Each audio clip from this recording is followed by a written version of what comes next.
بسم اللہ الرحمن الرحیم۔ السلام علیکم۔ رمضان المبارک میں ہم داخل ہو چکے ہیں۔ ہر مومن کی یہ خواہش ہوتی ہے کہ وہ رمضان المبارک کو پائے اور پھر اللہ تعالیٰ کی خوشنودی حاصل کرنے کے لیے روزے رکھے اور عبادتیں کرے۔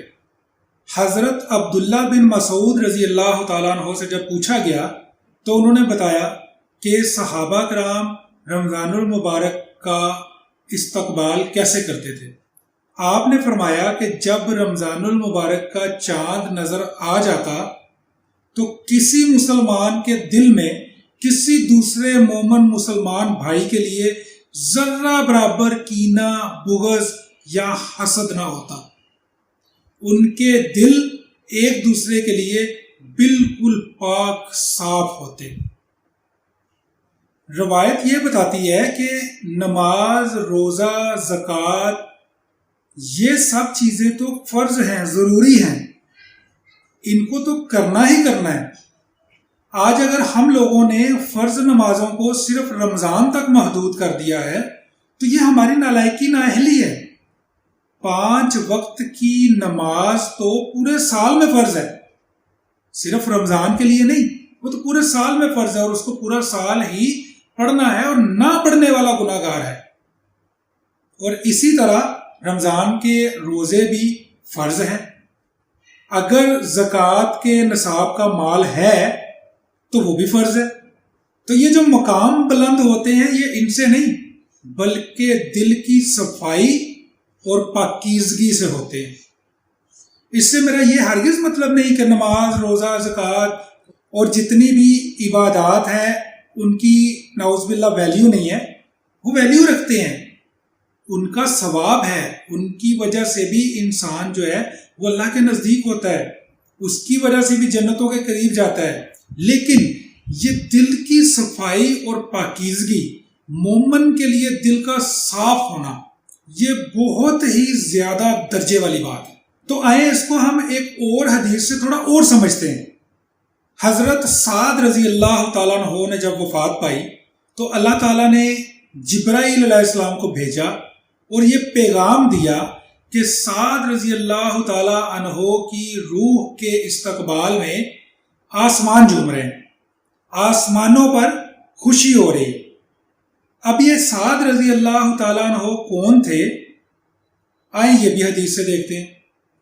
حضرت سعد رضی اللہ تعالیٰ عنہ نے جب اسلام قبول کیا تو اسلام کی حالت میں صرف تقریباً 6 سال تک زندہ رہے، اس کے بعد آپ وفات پا گئے۔ ان 6 سالوں کے درمیان ہی آپ صلی اللہ علیہ وآلہ وسلم نے حضرت سعد رضی اللہ تعالیٰ عنہ کو جنت کی بشارت دی، اور ایک دفعہ نہیں، 3 دفعہ جنت کی بشارت دی۔ آخر ان کا ایسا کون سا عمل تھا کہ جس کے اوپر آپ صلی اللہ علیہ وآلہ وسلم نے ان کو 3 بار جنت کی بشارت دی؟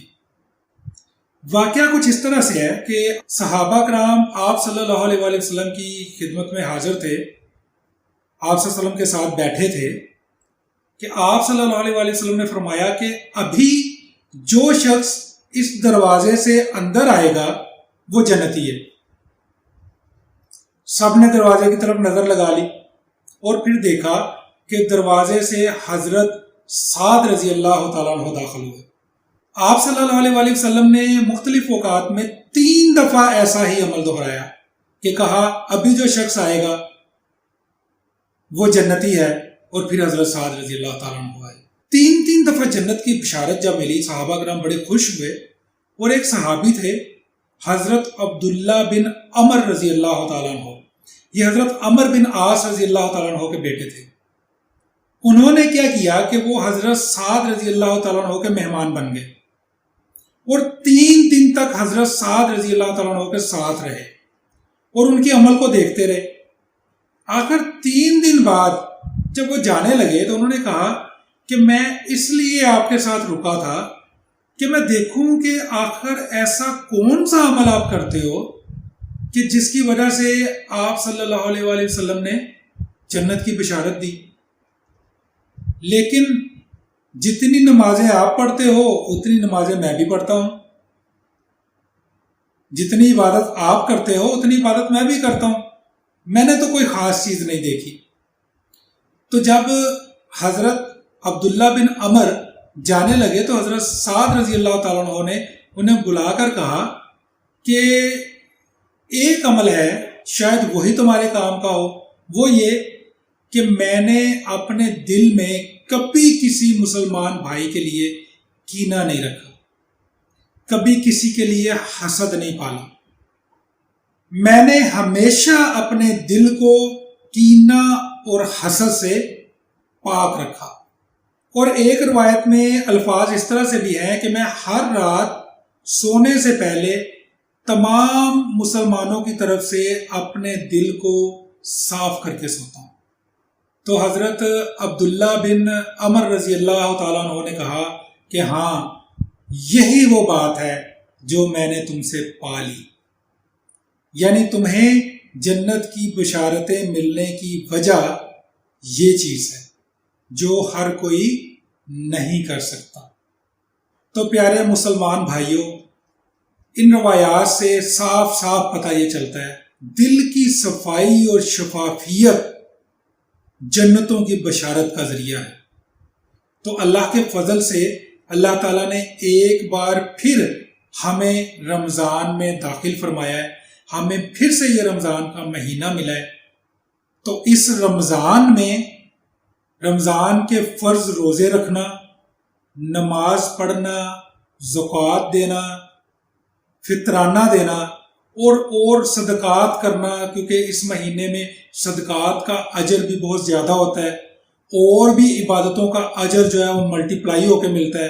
تو ساری عبادتیں کریں، زیادہ سے زیادہ اس کی برکات کو حاصل کرنے کی کوشش کریں۔ لیکن ایک یہ بھی عمل، اپنے دلوں کو تمام مسلمان بھائیوں بہنوں کے لیے بالکل صاف کر لیں، کسی کے لیے دل کے اندر کوئی کینہ، حسد، بغض نہ ہو۔ کسی کے پاس نعمتیں دیکھو تو جلو نہیں، بلکہ یہ کہو ماشاء اللہ لا قوت الا باللہ۔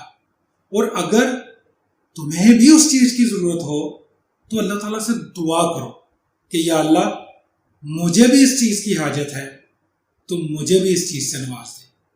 جیسے جب حضرت مریم کے پاس حضرت زکریا علیہ السلام نے تازہ پھل دیکھے تو آپ نے بھی یہی دعا کی کہ یا اللہ تو بے موسمی پھل اسے دے سکتا ہے تو تو مجھے بھی بے موسمی اولاد دے سکتا ہے، مجھے بھی پچھلی عمر میں اولاد سے نواز سکتا ہے۔